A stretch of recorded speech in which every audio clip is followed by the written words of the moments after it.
Sooner fans, Longhorn Nation, welcome to episode 139 of the Bevo Podcast, the only podcast exclusively dedicated to covering the greatest rivalry in college football, the University of Texas and the University of Oklahoma. I'm here with my man, Kevin Miller. I am John Whitson. Kevin, we have another special guest for OU Texas Week 2024.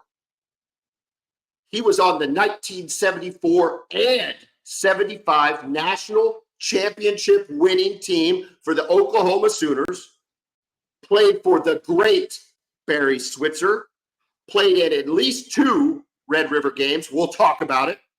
And in doing some internet research, Craig Lund, our guest, was called in high school. This is according to the Enid News and Eagle. Darrell Royal called Craig Lund of Richardson, Texas, the best pass rusher in the state. Kevin, Craig Lund got shouted out by none other than Darrell Royal, Texas royalty. Craig Lund, we're so happy to have you. Did you think you were going to get a Darrell Royal invite or a Darrell Royal intro this morning, Craig? No, I wasn't sure about that, but that's true. Actually, yeah, that was a quote that came out in the Texas football magazine. Dave Campbell's. Yeah, exactly. That's still around. It is still around. I get it every year. Yeah. So it's funny because when I got recruited in high school to play. I went to high school in Dallas. Went to Richardson High School, and I grew up in Pennsylvania and had some good teams back then. Our junior high school team ended up being ranked number 1 in the state. Crazy enough, in Pennsylvania, it's kind of like Texas, crazy about football, and they were actually a ranking team. We were on the cover of a magazine. So then I moved to Texas, and everything was like, I thought it was serious. Football was serious in Pennsylvania until I moved to Texas. And now our high school has got indoor practice facilities. Most of the high schools do in Texas, indoor, facilities, to practice. It's crazy. But we moved to Texas and from Philadelphia, and we moved to the North Dallas area next to Richardson. And about a month later, Chuck Halley, who's now in the Hall of Fame, a Dallas Cowboy linebacker, moved next door to us. So quickly became Dallas Cowboy fans from the Eagles. Anyway, but so then high school, had a great career in high school there. We won our district my senior year, and played against some great players as well. I remember, trying to remember some of the players that. But we had a lot of good competition in high school, and went on. I got my senior year. I was on the blue chip list, which is the top 20. Prospective college recruits in the state of Texas, got on the top 20 list, and then I got barraged by all the schools recruiting me. So it was kind of cool. Went down to visit Texas on my second trip. Visited Arkansas on my first trip. Second trip, Texas. This is first week or second week of December, and went down there with Keith Moreland, who ended up becoming a pro baseball player, a really good player, player representative for St. Louis Cardinals, and went down on a trip to Texas. And Keith Moreland committed right there, and the guy I went down there with, and they flew us down in a little jet. It was kind of cool from Texas, from Dallas, down to Austin, and the 2 of us, and he committed. He comes out, he goes, "Man, I just committed to Darrell, Coach Royal. I'm gonna play for Texas." I said, "What?" Just the beginning of the recruiting season, So I'm in there with Darrell Royal. He's trying to put the clothes on me at the end of the recruiting weekend, and he says, "Son," he goes, "How many colleges are you visiting?" I said, "Well, beginning of the recruiting season, I've got now, second week of December all the way down to the last weekend of February. Every weekend I'm at a different college. Sometimes in between weekends I'd be visiting schools." And I said, "He goes, son, that's too many schools. You got to narrow them down." He goes, "We have a scholarship here for you today." I said, "Coach, I'm not ready to commit." And it's funny because later on, in February, that scholarship was still there for me. So it's kind of funny. Went through recruiting season and visited a lot of schools. Did you ask me something, John? Yeah, I was just going to ask. That's a great Darrell Royal story. So did you also not straight up commit to Barry Switzer when you got recruited by OU? Okay, so Chuck Fairbanks actually was the head coach when I was getting recruited. Okay. He went to New England Patriots my freshman year. So Barry took over my freshman year when Chuck decided to go to New England Patriots to be the head coach there. And Jimmy Johnson actually was recruiting me. He was in charge of North Texas area for Oklahoma for recruiting. He was assistant coach, coached Selman brothers. That was his claim to fame, and went on and did great things. Head coach at Oklahoma State and Miami, and national championship there, and then with the Cowboys. But Jimmy was recruiting me and all these other schools, and ended up signing with him a conference letter of intent with Jimmy, and then Barry Switzer came in for the national letter of intent. So I got both those great coaches. Two of the I guess is it Pete Carroll, who's the other one that's ever three coaches that have won national championship in college and Super Bowls in the NFL, and those are the three: Switzer, Jimmy Johnson, and Pete Carroll. Wow. So those two are on my scholarship. Those two great coaches. Jimmy left after my freshman year when Barry Switzer got promoted to head coach. I think he's figured, hey, 28 years old, I'm not going to be head coach here real soon. So he better move on. He went to Pittsburgh, and eventually he stays head coach, and then Miami. But I really love Jimmy Johnson. My parents loved him, and did a great job. I get to visit up there. It's a funny story. So in my second recruiting trip, I was just about ready to commit to Oklahoma. Back then, I guess you could go more than one trip, but I was up there, and Jimmy Johnson's introduced me to Tinker Owens. Tinker is Steve Owens' little brother. Steve was Heisman Trophy winner at Oklahoma, and Tinker was the little brother. Or Tinker was like 5'11", a $150. He wasn't a big guy. I met him, and the Tinker walked away, and Jimmy Johnson says, "We're going to give him a scholarship just because he's Steve Owens' little brother." Exactly what he said. And of course, Tinker got his chance his freshman year. He got moved up to varsity. I got moved to varsity Texas my freshman year because the second team tight end got hurt, and Albert Chandler, All-American starting tight end, and they moved me up. But unfortunately, that second team tight end, Mike McLaughlin, he came back right for the game. I had to work up 2 weeks, just like this. They had this bye week this week. We had a bye week, so I was working out 2 weeks with the varsity. And then Mike came back, and they only take two on with the travel teams for tight ends back in the day. So I got moved back down to freshman team. That's back when they had freshman teams. We had, but Tinker got moved up because John Carroll, who I sat with at the Temple game, I sat with John and his family and my family, and the arena we went to, and John got hurt. His that 1972. And that season, he was starting wide receiver and kicker, preseason All-American, and he ended up hurting his knee, and they moved Tinker up. And Tinker hadn't played wide receiver; he was a running back in high school, defensive back. And they moved him up.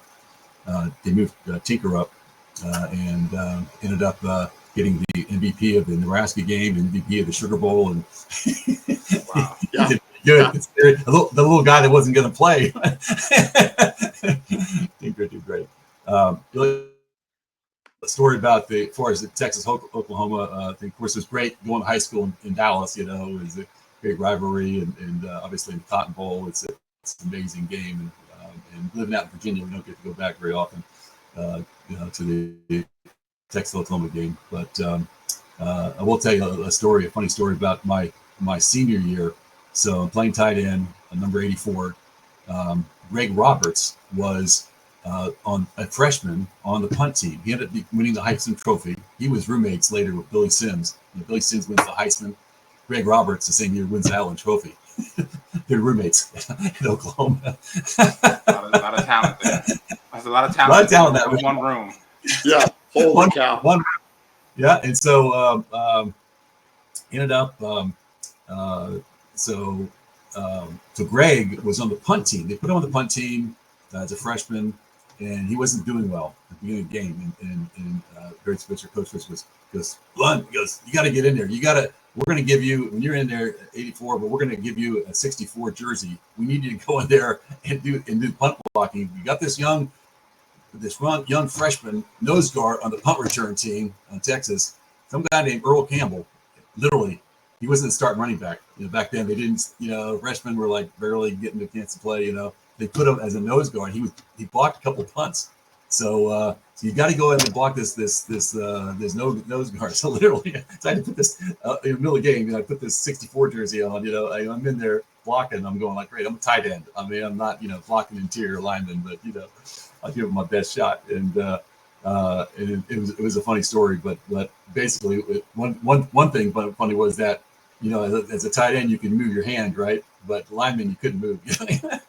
So I was up here. I said, "Oh, dang it! I'm supposed to be down and up." And the punt team was supposed to be on, up, and not your hand down at the 3-point.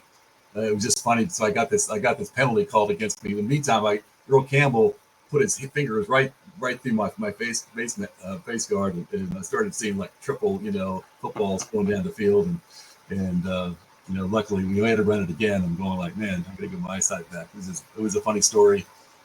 Blocking, I tell my kids actually I blocked Earl Campbell. I didn't tackle him, I blocked him. On the punt team. So it was pretty funny. But was he the hardest guy you ever blocked? It was the All-American. Well, no, hardest block ever. Otherwise, guy I blocked was Leroy Selman in practice. I was just going to ask you that. You had to block Leroy Selman in practice. I can't even imagine. Yeah, that's another story itself. But yeah. Oh, please tell it. We want it. Oh well, the Leroy Selman story was okay. We're very rarely, do you play? You have the starting offense play or scrimmage the starting defense. You don't do that because you get your best players, beaten up on your best players. You just don't do that. Maybe go 1 against 2, but not 1 against 1. We were going 1 against 1. Steve Davis, the quarterback. This is a scrimmage, and I don't remember when it was preseason. I don't think it was spring. I think it seemed like it was preseason. But anyway, so we had this play that I had to block down on the defensive tackle. So Leroy's playing defense, right? So I'm out there. Steve Davis messes up the snap count. So I'm like going down toward Leroy. Leroy sees me. Eyes are like this. Okay, here comes Craig coming at me. And one of those, normally defense tackle doesn't see it. It's an easy block because they don't see it, So you're coming down, blocking down. And Steve messed with the count. So he has it. And Switzer goes, okay, hey guys, run that play again. And Leroy knows I'm coming down, right? And apparently the guys in the huddle later on, they were laughing because the coaches said, watch Lund on this one. they knew Leroy knew I was coming down.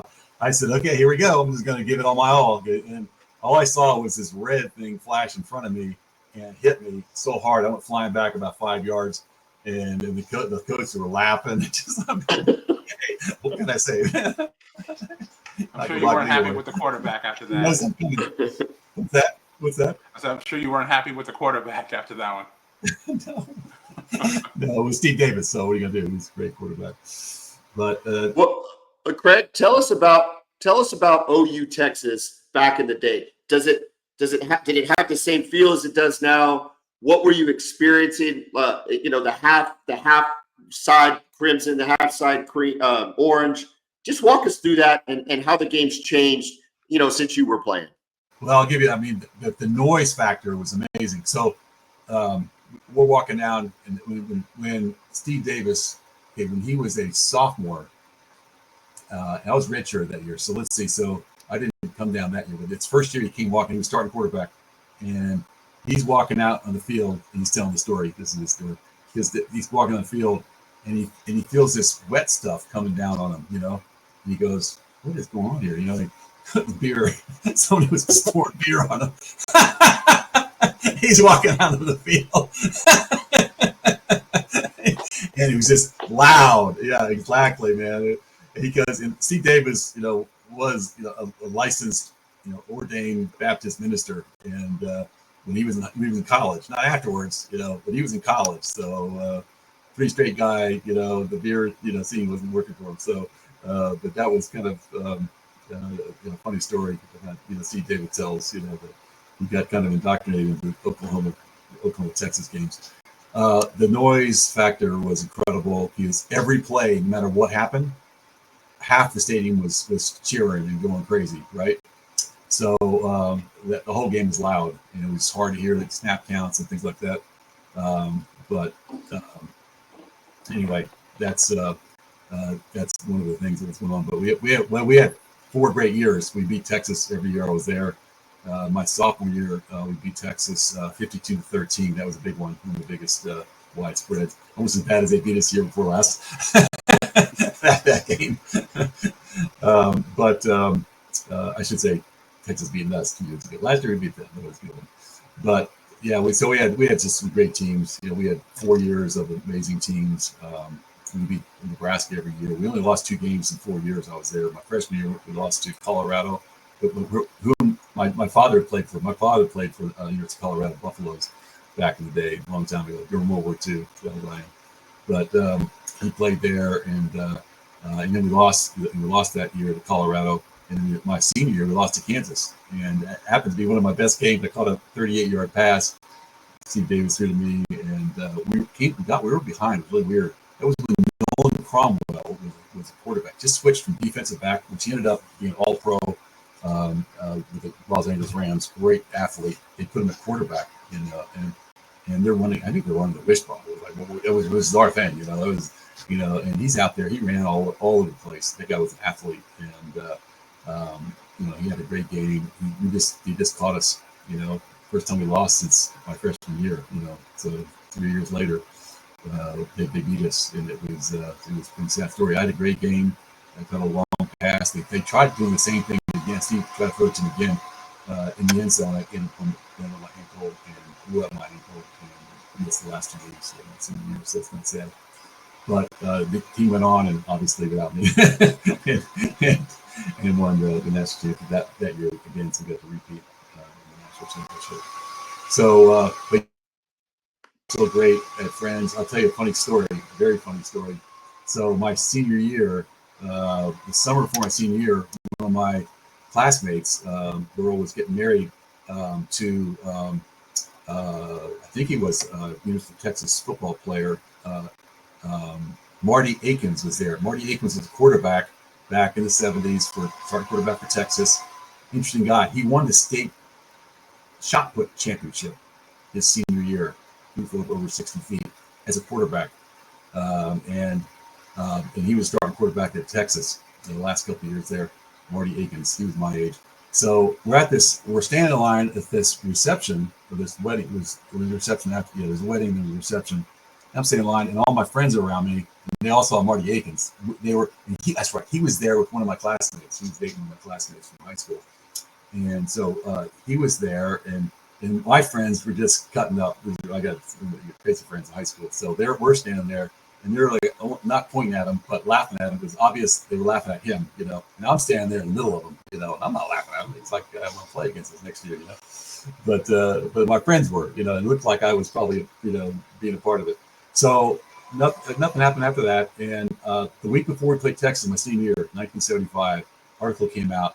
Marty Akins was interviewed. He says, "Yeah, Craig Lund was laughing at me seriously at a wedding. I was at a regular set. I really got mad, and we're gonna beat these guys this year, And so the article came out, and Barry Switzer, because he cut it out, put it up. Because this is not what you do, Craig. You don't get the reason, to play hard against us. So you got a grudge now. You got them all upset. I said, "Oh, Coach, I was just there, It was pretty funny, and we were all cracking up about Marty Akins getting upset because these guys were laughing at him. But anyway, he was great. Hey, Craig, what was it like? What was it like to play for Switzer? And was it different on Texas Week with Switzer's pep talks? What was it different when he was doing it? To walk us through Switzer and Texas. I mean, I think that, yeah, absolutely. That was the big game. It didn't matter, how good we were playing, how good they were playing. When Texas plays Oklahoma, it doesn't matter, they go this year as well. But yeah, Barry Switzer was a credible motivator, very funny, very witty. Obviously, you've seen him in interviews. And he would get us prepared for games. It was pretty amazing, but always had humor involved. We had George Davis, Steve's little brother. He'd come out, and Friday before every game was kind of the day that you're preparing, but it was walk through, and nobody was hitting each other, no pads on, and just going through all special teams and everything, and that's pretty much what worked out. But George Davis, Steve's little brother, would come out and he would always do something crazy. Like one time he came down on a helicopter. Another time he came riding on a horse. We played the Oklahoma State Cowboys. I can't remember what we did for Texas, but it was always something crazy that he would come in on. One time he came in and ride on a horse in the middle of Oklahoma Stadium, and we were practicing. It's the last thing. He comes out and dressed up like Oklahoma State Cowboy, and the horse started urinating. And urinated. Peed for about. It seemed like 10 minutes. I mean, he just went on and on, just laughing so hard because things like that. But Switzer loved it. That's the way he was. He loved stuff like that, and got us prepared, obviously mentally, physically. But I mean, I think emotionally and everything else that comes with it. And part of that, I think, was the fact that it was pretty loose atmosphere as far as being able to cut up and do fun things like that. So yeah, he was an amazing coach, and loved him, and he's still great to this day. In fact, I just saw him at the reunion we had end of August for the Temple game. The first thing he said, he came up and goes, Greg Lund, big tight end. He said, Coach, do you remember the nickname you had for me? And he goes, oh gosh, you gotta remember.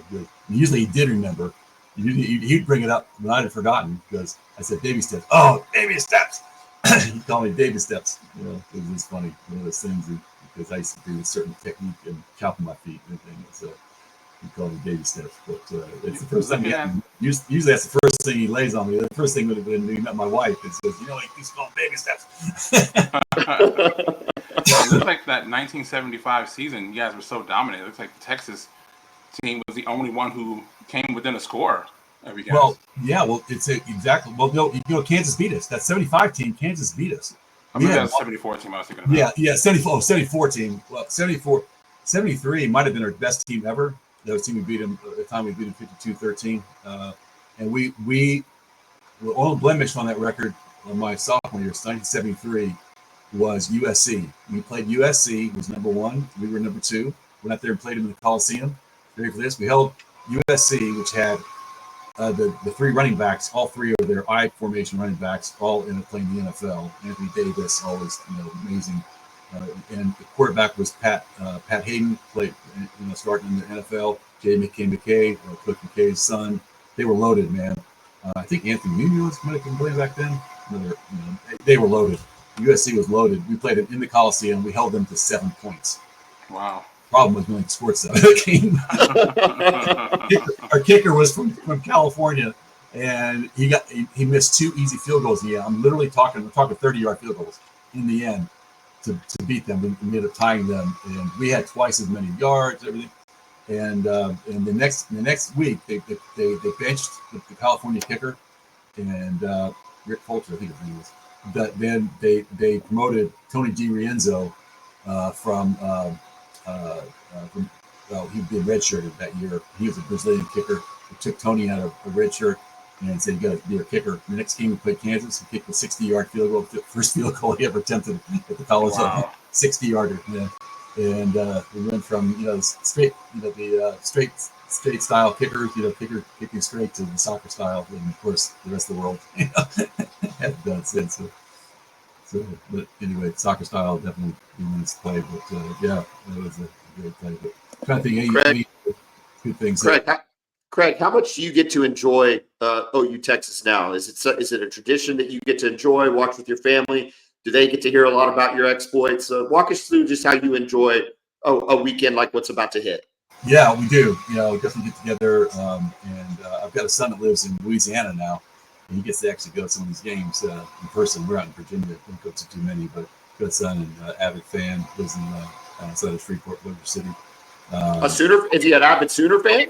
Oh gosh, all my kids. Yeah, they're big time. And does he have? And you're going to get him on this. You're going to get him hooked on this podcast now, right, Craig? Definitely, absolutely. I get him. Okay, there we go.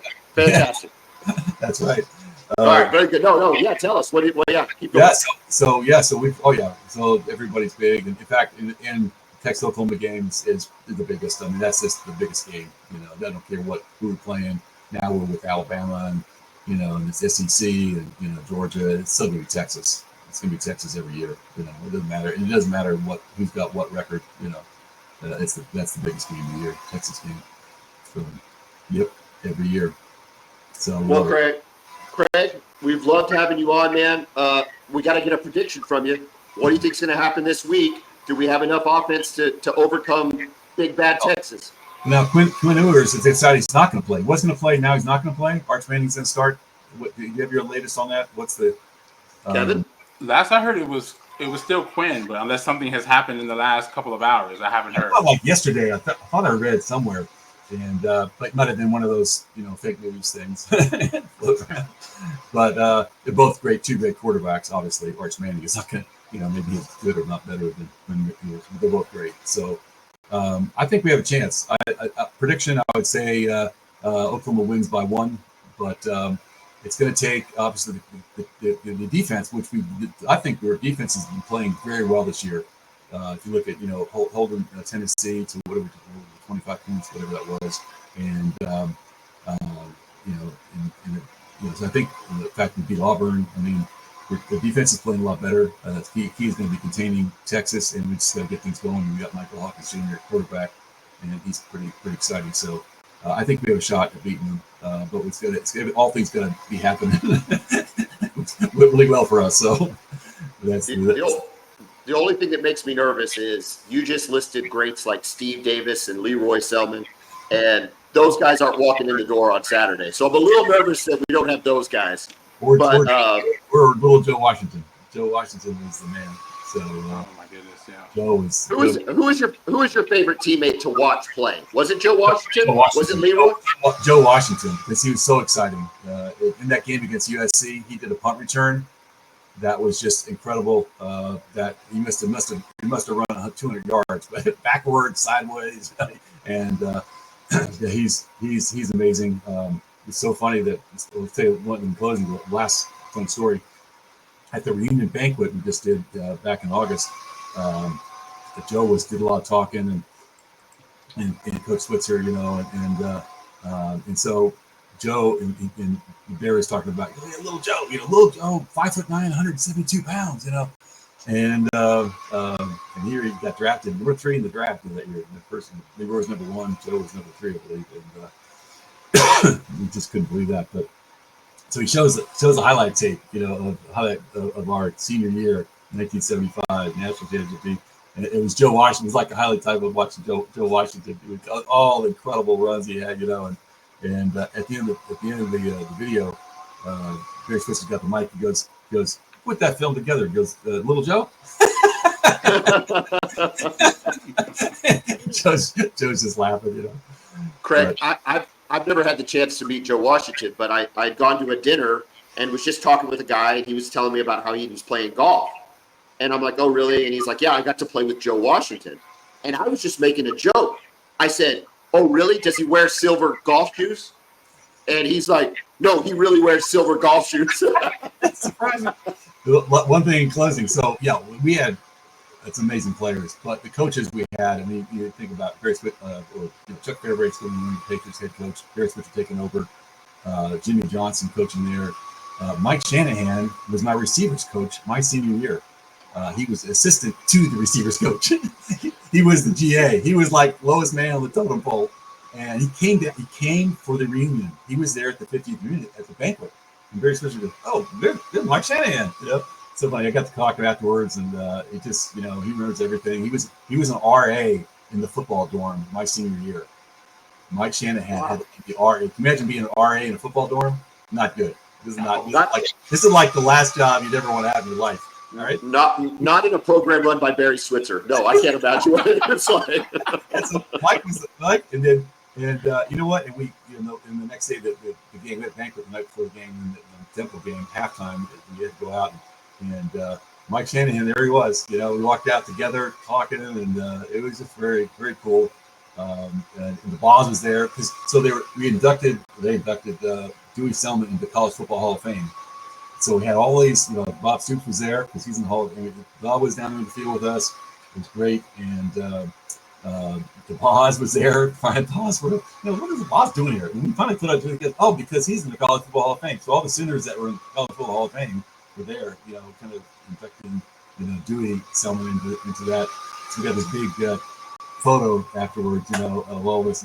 So the boss comes in because because he wasn't even on our team. He was 10 years later, 85 national team, but he was out there, and so I was standing next to Boz, Mike Shanahan, Bob Stoops, and Switzer, and everybody else. But Craig, what it sounds like is the center of the football world surrounds Norman, Oklahoma. That's what it sounds like to me when you tell that story. I love it. Craig, Kevin, anything else for Craig before we let him go? No, I just want to thank you for doing this. It was great hearing your insight, your wisdom, your history. So we really appreciate you joining us. Okay, well, thanks a lot, Kevin. Hey, Craig, tell your family it's time to get fired. I know you got a big family, Craig. Get that family fired up for this weekend. We need it all. We need it all this weekend.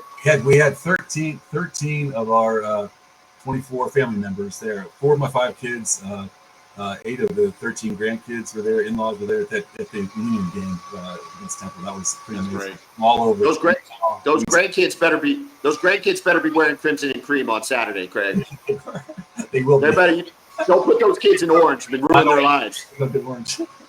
Yeah, nothing orange. Craig, it was awesome, man. We really appreciate you. Thank you so much. Thank you for having me on the show. Okay. All right. I know. Bye-bye. Kevin, what'd you think about that? Oh, that was Craig great. Lund.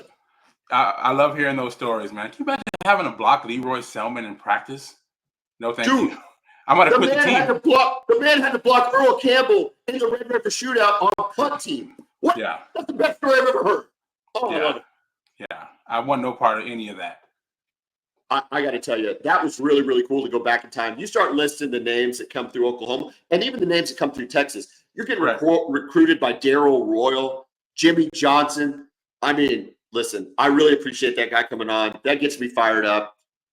We've had a great week of this. Caleb Kelly yesterday. We got Craig Lund today. I'm going to be on Texas Sports Unfiltered tomorrow, which is going to be Thursday. Whenever you're listening to this, I'm going to be on Thursday. Make sure you tune in for that. Going to get probably going to get treated about like you've been treated this week by Caleb Kelly and Craig Lund. So all that payback is probably going to happen tomorrow. Yeah. You better watch out. We're coming for you. I feel like I've gotten a little cocky hanging out with OU guys, and I'm going to be brought back to earth tomorrow, but that's okay. That doesn't bother me. Kevin, we've got our preview show. We're going to either record it tonight or early tomorrow. We're going to get that out. That's going to be the final word from you and I on the game. It's been a great week so far. We've got one more to go. Kevin, what else you got? Anything?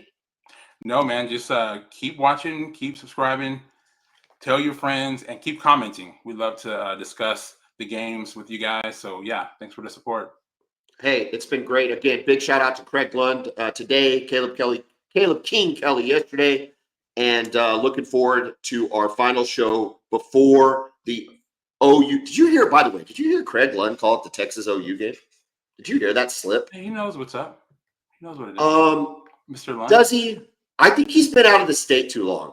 I Maybe think so. that's like a Virginia situation where you lose perspective of what's really happening. Like kind of the West Coast, East Coast elite kind of attitudes. You lose what's happening with Middle America when you start saying things like Texas-Oklahoma game.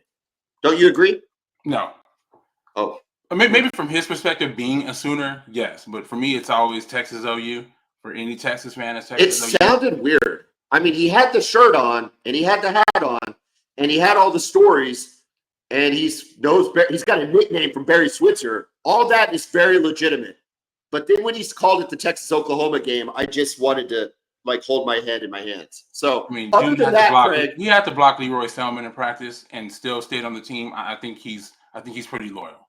I don't think you have to question his dedication to the program. That's fine. He's got two national championship rings, man.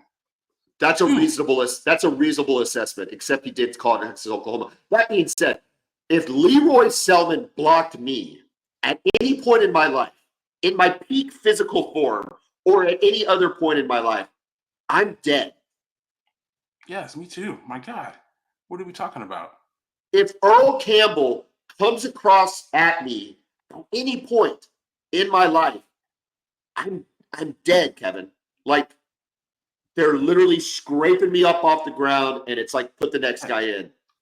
And even if I don't die, I'm never going on a football field ever again. I'm retiring. I'm quitting. I'm out. No, you're going to have to put me on the iron lung. You know, because I just would like the chest compression. It would You're occur. no longer able to breathe on your own. Oh my God. So, hey, maybe he's got a little brain trauma, and that's why he called it the Texas-Oklahoma game. What do you think about that? I don't know about that, but I just appreciate him joining us. Dude, he was amazing. Craig, seriously, you were amazing. To his family, y'all got a good one there. Pay attention to those stories because they're awesome. And to all the family that's OU fans, thanks for listening to the Boomer Bevo podcast. Everybody else, like, share, subscribe, do all the fun things. Kevin, I'll talk to you probably in the next 12 hours, and we're going to bust out this preview, and then we'll be ready for the big game. Boomer! Hook 'em. Horns up.